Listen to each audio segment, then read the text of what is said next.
Anyone who's interested in aviation today should be at Oshkosh, because this is where it happens. The greatest collection of aviation users, lovers, knowledgeable people about aviation tried to get to Oshkosh for at least a couple of days. We have wonderful people in this country, very creative, very imaginative, but if you look at the performance of our high school graduates compared to those from other countries, we are near the bottom.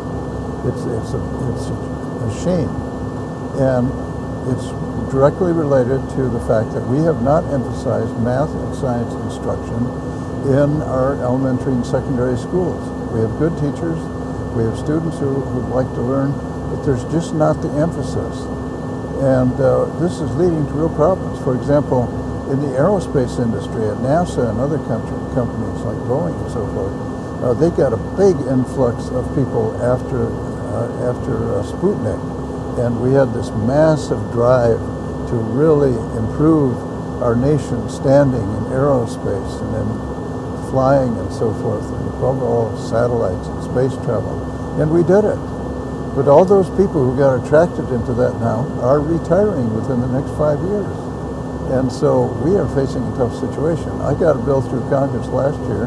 It's in the process of being implemented to study this problem, to find out how many retirees we're going to have in the aerospace business, where are we going to get replacements, how can we get more students excited about it, get more kids to go into aerospace engineering or other types of engineering.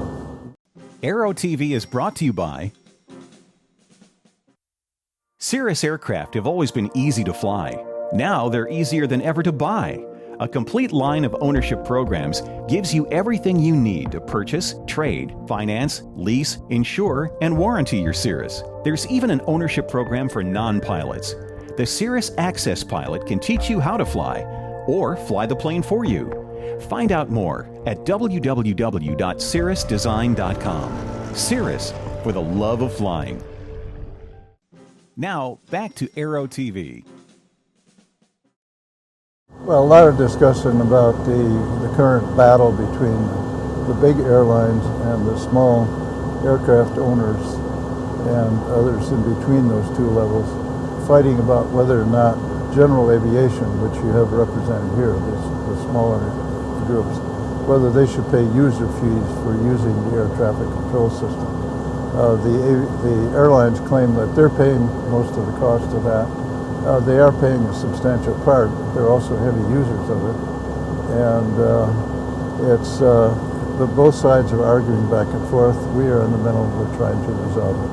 I think it's very, very hard to make a good argument for user fees for a number of reasons. The safety factor, if a pilot of a small airplane has to pay, let's say $5 every time they call air traffic control to register a flight plan for IFR, then you can say, oh, why should I pay $5? I think I can get through on VFR today. In other words, just fly by vision instead of using radar and instruments.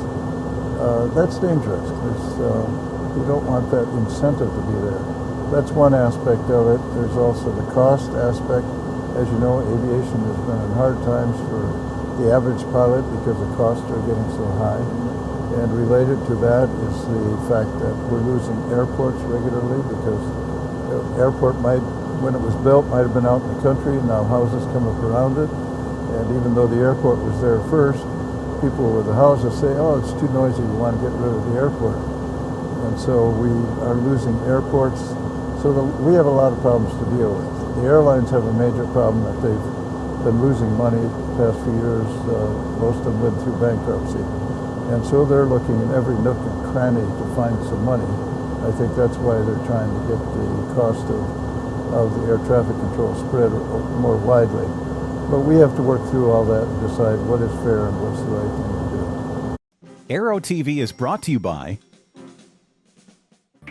Today, there is an affordable, high-performance, easy-to-own and easy-to-operate very light jet designed with you in mind. Far less expensive than any other twin-engine jet to buy, it is also the least expensive to own and operate. It is the Eclipse 500, the jet that's easy to buy, easy to fly, and fun to own. The jet for you. Now, back to Aero-TV. First of all, keep flying. Secondly, I would say watch what goes on in Washington, in the state legislature, in your city council. I think in spite of the fact that we're getting lots of new designs for airplanes, we're getting very light jets, the public is a little more apathetic about keeping their airports open. And the basis of our aviation system is general aviation, small airplanes where people learn to fly, and good local airports that they can go to and learn to fly. And so I think everyone in aviation should work to keep the airports open, work on affordable flying lessons and flying equipment, new airplanes, sport airplanes, things of that sort. And if we want to keep our aviation active in this country, we have to get new pilots started. We can't depend on the Air Force and the Army and the Navy anymore because they're going more and more to unmanned aerial vehicles and for a lot of their jobs.